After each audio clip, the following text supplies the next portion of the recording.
আসসালামু আলাইকুম রহমতুল্লাহ। রান্নাঘরে থাকা তিনটি মশলা চেহারা ও যৌবন ধরে রাখতে দুর্দান্তভাবে কাজ করবে।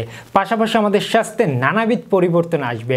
অল্প বয়সে আমাদের যেই বয়স্ক একটা ছাপ চলে আসছে এবং আমাদের যাদের যৌবন শক্তি নষ্ট হয়ে যাচ্ছে বা বিভিন্ন বদ অভ্যাস ছিল তার ঘাটতি পূরণ করতে যে খাবারগুলো খুঁজছেন, এবং আমাদের অনেকেরই স্বাস্থ্য দেখতে সুন্দর ছিল কিন্তু দিন দিন নষ্ট হয়ে যাচ্ছে, অনেকের হজম শক্তি কম রয়েছে, অনেকের রোগ প্রতিরোধ ক্ষমতা কম রয়েছে, অনেকের রক্তের কোলেস্টেরল কম রয়েছে, অনেকের ডায়াবেটিসের কারণে অনেক সময় অনেক সমস্যা দেখা দিচ্ছে, পাশাপাশি অনেকের হাই প্রেশার বা উচ্চ রক্তচাপ বা নিম্ন রক্তচাপ রয়েছে।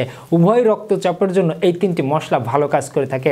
আমাদের অনেকের কোষ্ঠকাঠিন্য সমস্যা রয়েছে, আমাদের অনেকেরই রক্তকে পরিষ্কার করতে চায়, শরীর থেকে টক্সিনের মাত্রা দূর করতে চায়, পাশাপাশি আমাদের অনেকেরই পায়খানায় বসলে পায়খানা ক্লিয়ার হয় না, একই সাথে অল্পতে সর্দি কাশি ঠান্ডা জ্বর লেগেই থাকে, সেই সমস্যা দূর করতে একই সাথে আমাদের অনেকেরই শরীরে বিভিন্ন ঘাটতি থাকে, সেই ঘাটতিগুলো পূরণ করতে দুর্দান্তভাবে কাজ করবে।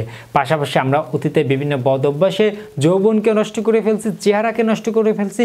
চেহারা ও যৌবন ধরে রাখতে এই তিনটি মশলা আমাদের দুর্দান্তভাবে কাজ করবে। নাম্বার 1, আমি আপনাদের রসুন খেতে বলবো। অ্যান্টি অক্সিডেন্ট সমৃদ্ধ এই রসুন আমাদের স্বাস্থ্যে অসংখ্য কিছু উপকারিতা নিয়ে এসে আমাদের হার্টের বিভিন্ন সমস্যার সমাধান নিয়ে এসে আমাদের রক্তের কোলেস্টেরলের মাত্রা নিয়ন্ত্রণ রাখতে, পাশাপাশি কিন্তু আমাদের ডায়াবেটিসকেও নিয়ন্ত্রণে রাখতে ভালো কাজ করে থাকে। একই সাথে পুরুষের জন্য বাড়তি কিছু সমাধান, যেই সমাধানগুলো অনেক সময় আপনারা বলতে পারেন না বা আপনারা অনেক সময় ডাক্তারের কাছেও যেতে চান না, আপনারা অতীতে বদভ্যাস করেছেন, সেই সমস্যারও সমাধান দিতে এই রসুন আমাদের দুর্দান্তভাবে কাজ করে। পাশাপাশি আমরা অনেক পুরুষরা বাবা হওয়ার ক্ষমতা অনেকটা কমে যায়, সে বাবা হওয়ার ক্ষমতা বৃদ্ধি করতেও ভালো কাজ করে আল্লাহ তাআলা দেওয়া এই প্রাকৃতিক খাবারটি। পাশাপাশি আমাদের রক্ত সঞ্চালন ভালো রাখে। রসুনকে আমরা অবশ্যই রাখতে পারি।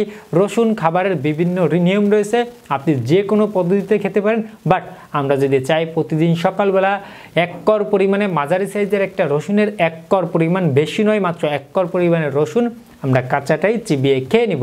নাম্বার 2তে আমি আপনাদের খেতে বলবো আদা সম্পর্কে ইতিমধ্যে অনেকেই জেনেছেন, আদা সকল রোগের দাদা। আয়ুর্বেদীয় শাস্ত্রে দীর্ঘকাল বা প্রাচীনকাল থেকে আমাদের ত্বকের লাবণ্যতা ধরে রাখতে, আমাদের শরীরের নানাবিধ সমস্যার সমাধান করতে, এক কথায় আদাকে বলা হয় একটা সুপার বা মাস্টার ফুড। এই আদা শুধু আমরা রান্নার কাজে ব্যবহার করব না, আমরা প্রতিদিন 1 কর পরিমাণে আদা বা 1 স্লাইড আদা আমরা চিবিয়ে খেয়ে নিব। সব থেকে বেটার হয় কিছু আদা আমরা ফাল করে কেটে রোদে শুকিয়ে রেখে দিব, মাঝে মাঝে আমরা মুখে দিয়ে চিবিয়ে খাবো।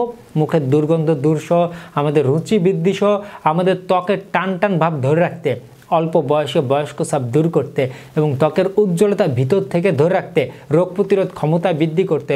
আদার উপকারিতা বলতে গেলে এক ভিডিও হয়তো 10-15 মিনিট হয়ে যেতে পারে, তাই আমি এক কথায় বলতে চাই, আদা একটি সুপার ফুড হিসেবে নারী ও পুরুষের সকল স্বাস্থ্যের জন্য কাজ করে, আমরা নিয়মিত আদা খেতে পারি। নাম্বার 3তে জিরাপারি সম্পর্কে বা জিরা সম্পর্কে সকলেই অবগত রয়েছেন, আমি আপনাদের জিরা খেতে বলবো। জিরাটা আপনারা পানি গরম করে চায়ের মাধ্যমে বা উষ্ণ শুধু পানি গরম করে জিরা পানিটা খেতে পারেন। এটা আমাদের গ্যাস্ট্রিকের সমস্যা দূর করতে, আমাদের পাকস্থলীর হজম শক্তি বৃদ্ধি করতে, আমাদের রোগ প্রতিরোধ ক্ষমতা বৃদ্ধি করতে দুর্দান্তভাবে কাজ করে।